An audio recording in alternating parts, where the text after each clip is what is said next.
അസ്സലാമു അലൈക്കും വറഹ്മത്തുള്ളാഹി വബറകാതുഹു. പ്രിയമുള്ള വിദ്യാർത്ഥിനികളെ, അദ്ദർസു സാലിസു പാഠം 3 സജദിന ശുക്രല്ലില്ല. സജദിന ഞങ്ങൾ സുജൂദ് ചെയ്തു, ശുക്രല്ലില്ല അള്ളാഹുവിന് നന്ദി സൂചകമായിട്ട് നന്ദി പ്രകടിപ്പിച്ചുകൊണ്ടാണ് ഞങ്ങൾ സുജൂദ് ചെയ്തത്.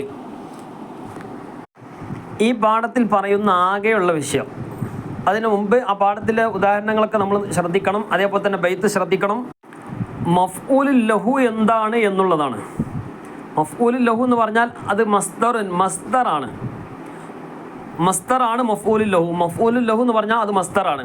ഏതാ മസ്ദർ? യുബയ്യിനു സബബ വുഖൂഇൽ ഫീലിൽ ലദീ ഖബ്ലഹു. മുമ്പുള്ള ഒരു പ്രവൃത്തി, ആ പ്രവൃത്തി സംഭവിച്ച കാരണം വ്യക്തമാക്കുന്നു. ഉദാഹരണത്തിന് ലറബൽ വാലിദു വലദഹു. ലറബൽ വാലിദു, വാലിദ് എന്ന പിതാവ് അടിച്ചു, വലദഹു തൻ്റെ കുട്ടിയെ, തഅദീബൻ തൻ്റെ കുട്ടിയെ അടിച്ചു. അപ്പോൾ ഈ അടിക്കാന്നുള്ള പ്രവൃത്തി സംഭവിച്ചല്ലോ, ഈ സംഭവിച്ചതിൻ്റെ കാരണം വ്യക്തമാക്കുന്നു. എന്തിനാ അടിച്ചത്?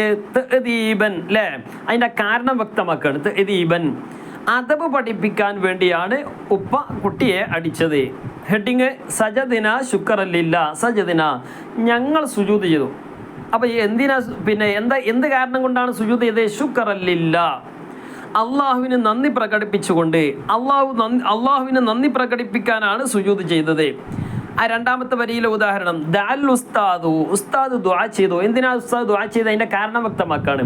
റഗ്ബത്തൻ ഫി ശിഫായി, രോഗശമനം പ്രതീക്ഷിച്ചുകൊണ്ടാണ്, രോഗശമനം ആഗ്രഹിച്ചുകൊണ്ടാണ് ഉസ്താദ് ദുആ ചെയ്തത്. ഇവിടെ ഇതിനൊക്കെ എന്താണ്?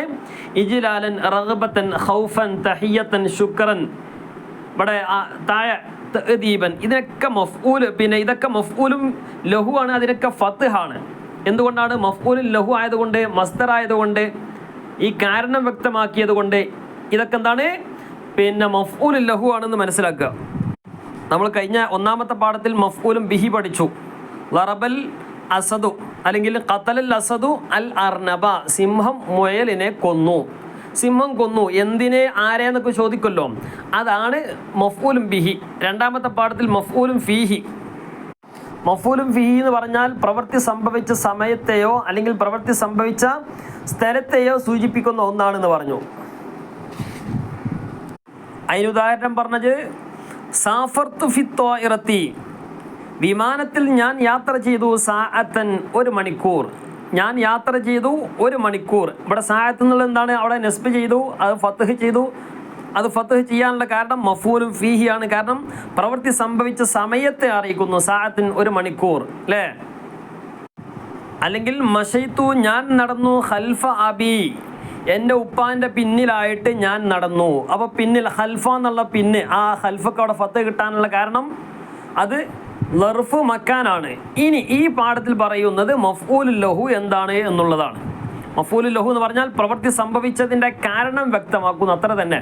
അത് ഏത് ഉദാഹരണം കണ്ടാലും നമുക്ക് മനസ്സിലാകണം ഇത് മഫ്ഊലുൽ ലഹു ആണ് എന്നുള്ളത്.